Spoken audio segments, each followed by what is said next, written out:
یہ ذی الحجہ کا مہینہ چل رہا ہے، جو بڑا اس کا پہلا جو عشرہ ہوتا ہے بڑا اہم ہے، جس کی فضیلت ہے، جس میں عبادتیں کرنا، نوافل کی ادائیگی وغیرہ، اس کا اہتمام کرنا اس کی بڑی فضیلت ہے۔ انہی میں سے 10ویں تاریخ کو چونکہ یوم النحر ہوتا ہے، قربانی کا دن ہوتا ہے، جس میں قربانی کرتے ہیں، جو افضل ترین دن ہے اور وہ بڑا ایک نیک عمل ہے۔ قربانی کے احکام و مسائل کے تعلق سے کچھ باتیں، تقریباً ساری باتیں آ چکی ہیں، انہی میں سے ایک بات، ایک سیکھ جو میں مختصر انداز میں آپ کے سامنے پیش کرنے کی کوشش کروں گا، وہ یہ ہے کہ میت کی طرف سے قربانی کرنے کے تعلق سے صحیح موقف کیا ہے۔ چونکہ اس سلسلے میں بہت سارے لوگ میت کی طرف سے بھی قربانی کرتے ہیں، بہت سارے لوگ نہیں بھی کرتے ہیں، بہت سارے لوگ اس کو جائز بھی قرار دیتے ہیں، بہت سارے لوگ ناجائز بھی قرار دیتے ہیں۔ تو ہر طرح کے علماء اس میں اپنی اپنی دلیلوں کے حساب سے باتیں کرتے ہیں۔ اس کے تعلق سے کہ میت کی طرف سے قربانی کرنا کیسا ہے، علماء کرام کے اس میں مختلف رائے ہیں، اور قربانی کرنے کے تعلق سے 3 صورتیں بن گئی۔ مختصراً اس کو ہم بیان کریں گے اور سننے کی کوشش کریں گے۔ ایک صورت تو یہ بنتی ہے، جو علماء اس کو جائز قرار دیتے ہیں، وہ صورت یہ بتلاتے ہیں کہ جو آدمی کسی بھی جانور کی قربانی کرے، وہ اپنی طرف سے، اپنی گھر والوں کی طرف سے، اور اسی جانور میں ضمنی طور پر میت کو بھی شامل کر دیں، ایسا جائز ہے۔ ایک رائے یہ پیش کرتے ہیں، ایک صورت یہ ہے۔ دوسری صورت جو جائز قرار دیتے ہیں وہ یہ بتاتے ہیں کہ قربانی ایک جانور اپنے گھر والوں کی طرف سے کرے، اور ایک الگ جانور صرف میت کی طرف سے کرے، یہ شکل بھی جائز ہے، یہ درست ہے۔ تیسری صورت جواز کے قائلین یہ بیان کرتے ہیں کہ مرنے والے نے اگر اپنی زندگی میں وصیت کی ہے کہ میرے مال سے، میرے ترکہ سے قربانی کرنا ہے، تو ایک وصیت ہے، وصیت کو پورا کرنا ضروری ہوتا ہے، تو یہاں بھی قربانی کرنا میت کی طرف سے جائز ہے، بلکہ یہ ضروری ہو جاتا ہے کیونکہ انہوں نے وصیت کی۔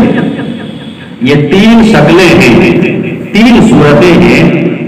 جن کو بعض علماء کرام نے جائز قرار دیا ہے کہ میت کی طرف سے ایسی صورت میں قربانی کرنا جائز ہے۔ اب یہ جائز جو قرار دیتے ہیں کہ ایسی شکل میں، ایسی صورت میں جو 3 صورتیں بیان کی گئی ہیں قربانی کرنا جائز ہے، ان کے پاس دلیلیں کیا ہیں، کیا دلیل پیش کرتے ہیں، کون سی حدیث ہے، کیا ہے، نہیں ہے؟ تو 4 طرح کے اس میں دلائل سامنے لاتے ہیں اور اس کے تعلق سے پیش کرتے ہیں اور سمجھانے کی کوشش کی جاتی ہے، جن کو ہم 4 بھاگ میں بانٹ سکتے ہیں۔ پہلا بھاگ تو یہ ہے دلیل کا کہ صحیح مسلم کی ایک حدیث ہے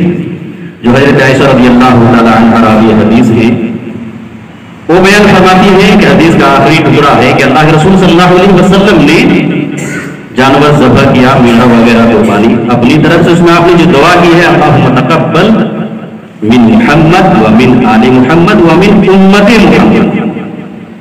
یہ آپ نے دعا کی، صحیح مسلم کی حدیث۔ ایک دلیل تو یہ پیش کرتے ہیں کہ یہاں امت جو اللہ کے رسول صلی اللہ علیہ وسلم نے جو ذکر کیا ہے کہ میری امت کی طرف سے بھی یہ قربانی ہے، تو جو لوگ کہتے ہیں کہ جائز ہے وہ اسی امت کے لفظ کو وہ محل استشہاد بتلاتے ہیں اور جائز قرار دیتے ہیں۔ دلیل کا دوسرا بھاگ جو لوگ کہتے ہیں کہ جائز ہے میت کی طرف سے بھی قربانی کرنا، وہ ایک حدیث ہے حضرت علی رضی اللہ تعالیٰ عنہ، جس میں اللہ کے رسول صلی اللہ علیہ وسلم نے ان کو وصیت کی ہے اور پھر وہ اس کو ہر سال کرتے ہیں۔ اپنی طرف سے، پھر اللہ کے رسول صلی اللہ علیہ وسلم کی طرف سے یہ قربانی ہے، پوچھے جانے پر کہتے ہیں نبی نے ہم کو یہ بتایا ہے، یہ مجھے وصیت کی ہے، یہ حدیث ضعیف ہے، اس کو کیا ہے دلیل بنا کر لوگ پیش کرتے ہیں۔ اور کچھ لوگ یا اس میں جو دلیل کا ایک بھاگ اور جو لوگ بتلاتے ہیں وہ یہ ہے کہ علماء کرام نے جو فتاوے دیے ہیں مفتیان اور بڑے بڑے علماء کرام وغیرہ ہیں، ان کو سامنے رکھتے ہوئے بعد کے علماء یہ جائز کرا گیا ہے، دوسرے لوگوں کے فتاوے کے بڑے بڑے علماء نے اس کے تعلق سے جو فتاوے دیے ان کو سامنے رکھتے ہوئے میت کی طرف سے قربانی کرنے کو جائز کرا دیتے ہیں۔ بڑے یہ مختصراً میں نے کیا ہے یہ بیان کیا ہے، اب مختصراً میں ان کا تجزیہ بھی کر لیتا ہوں۔ جو صحیح حدیث مسلم کی جو میں نے ابھی بیان کی ہے کہ اللہ کے رسول صلی اللہ علیہ وسلم نے جس میں یہ دعا کی ہے کہ یہ میری طرف سے اور میرے گھر والوں کی طرف سے اور اسی طرح سے میری امت کی طرف سے کیا ہے یہ قربانی ہے، تو یہ حدیث تو صحیح ہے، لیکن یہاں امت کا لفظ جو اللہ کے رسول صلی اللہ علیہ وسلم نے استعمال کیا ہے اور باقی لوگوں نے اسے جو استدلال کیا ہے، اس سے یہ استدلال کرنا کہ میت کی طرف سے بھی قربانی کرنا درست ہے، چونکہ امت میں زندہ لوگ بھی شامل ہیں اور جو لوگ گزر گئے ہیں مر گئے ہیں وہ بھی شامل ہیں، یہ محل استشہاد ہے، اس لیے مردے کی طرف سے بھی کیا ہے قربانی کرنا جائز اور درست ہے، لیکن یہ استدلال یہاں درست نہیں ہے، غلط استدلال ہے، حدیث تو صحیح ہے لیکن استدلال غلط ہے، اس لیے غلط ہے کہ لفظ امت کو اگر مرے ہوئے لوگوں پر اس کو ہم کیا ہے فٹ کریں گے تو چونکہ امت کا لفظ ہے تو یہ عام ہے، اس لیے عام ہونے پر جو لوگ زندہ ہیں وہ بھی اس میں شامل ہیں، جو مر چکے ہیں وہ بھی اس میں شامل ہیں اور جو ابھی پیدا نہیں ہوئے ہیں وہ بھی شامل ہیں، اس کی ہم نفی نہیں کر سکتے، مرے ہوئے کی تخصیص کے لیے بھی کوئی دلیل نہیں ہے اور جو لوگ زندہ ہیں اس کی تخصیص کے لیے بھی کوئی دلیل نہیں ہے، تینوں کے لیے کوئی تخصیص کی دلیل نہیں ہے ہمارے، اس لیے اس سے صرف یہ ثابت کرنا کہ مردہ کی طرف سے جو مر گئے ہیں ان کی طرف سے اللہ کے رسول نے قربانی کی ہے اس لیے ہم کر سکتے ہیں، یہ استدلال غلط ہے، ورنہ یہ لازم آئے گا کہ جو لوگ ابھی پیدا نہیں ہوئے اللہ کے رسول کی امتی بنیں گے پیدا ہوں گے قیامت تک ان کی طرف سے بھی قربانی کرنا کیا ہے جائز ہوگا، جبکہ ایسا کسی نے نہیں کہا، ایسا کسی نے نہیں کہا، تو اس لیے لفظ امت سے استدلال کرنا یہ جائز اور درست نہیں ہے، حدیث صحیح ہے لیکن استدلال غلط ہے۔ اور علی رضی اللہ تعالیٰ عنہ کی حدیث کے بارے میں جو میں نے بتایا کہ علی کو اللہ کے رسول نے جو حکم دیا تو یہ حدیث ہی ضعیف ہے، اس لیے ضعیف حدیث کا سہارا لے کر ہم کسی مسئلے کو ثابت نہیں کر سکتے ہیں، اور خاص کر کے جو تعبدی مسئلہ قربانی کی عبادت ہے تعبدی مسئلہ ہے، اس لیے ہم اس کو یہ نہیں کر سکتے۔ ایک چوتھا جو دلیل کا اور لوگ جائز قرار جو دیتے ہیں اور وہ جو بتلاتے ہیں کہ میت کی طرف سے قربانی کرنا جائز ہے، ان کے پاس ایک دلیل اور بھی ہے، وہ دلیل کا میں نے بتلایا کہ چوتھا بات 4 طرح کی کیٹیگری میں اس کو بانٹنے کی میں نے کوشش کی ہے، وہ یہ ہے کہ بعض لوگوں نے صدقہ اور حج ان دونوں پر قیاس کیا ہے قربانی کی، صدقہ جاریہ پر اور حج پر قیاس کرتے ہوئے قربانی کو بھی انہوں نے میت کی طرف سے کیا ہے جائز قرار دیا ہے کہ میت کی طرف سے قربانی کرنا جائز اور درست ہے۔ دلیل صدقہ جاریہ پر قیاس، اس طرح کے مرے ہوئے انسان کی طرف سے کوئی آدمی صدقہ کرے تو جائز ہے، ان کو ثواب ملے گا، کوئی آدمی کسی کے بدل میں حج کر لے تو اس کو ثواب ملے گا، اس پر قیاس کیا گیا ہے، یہ قیاس یہ دلیل ان کے پاس، ٹھیک ہے، تو یہ قیاس کرنا صدقہ پر اور قربانی پر اصول ضوابط ان کا جب جائزہ لیا جاتا ہے تو یہاں قیاس کرنا بھی درست نہیں ہے، اس لیے درست نہیں ہے کہ صدقہ جاریہ جو ہوتا ہے، ایک حدیث میں اللہ کے رسول صلی اللہ علیہ وسلم نے بیان کیا ہے کہ جب انسان مر جاتا ہے زمات الانسان انقطع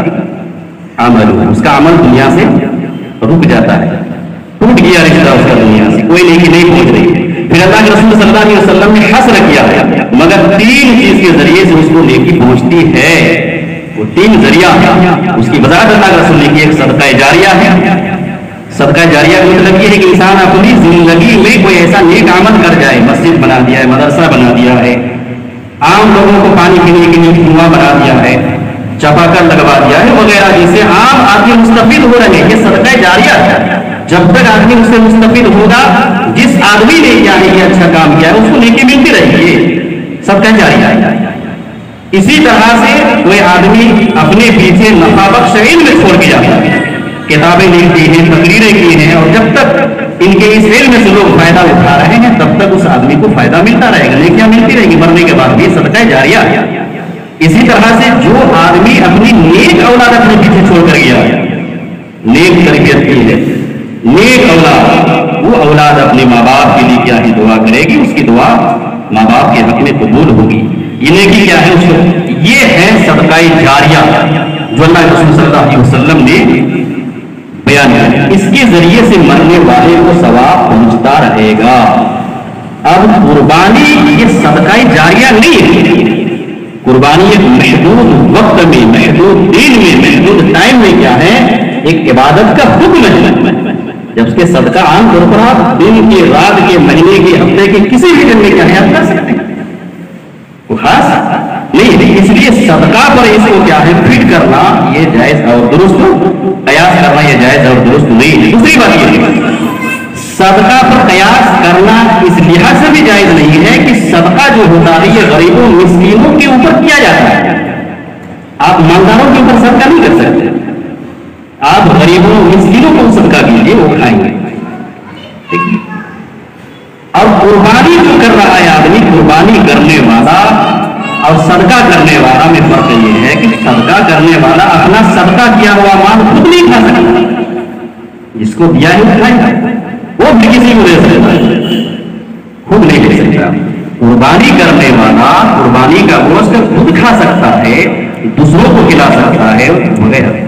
تو میں یہ بتا رہا تھا کہ جو لوگ صدقہ پر قیاس کر کے کیا ہے قربانی میت کی طرف سے کرنے کو جائز قرار دیتے ہیں کہ میت کی طرف سے ہم نے یہ قربانی کرتی ہے یہ صدقہ ہے،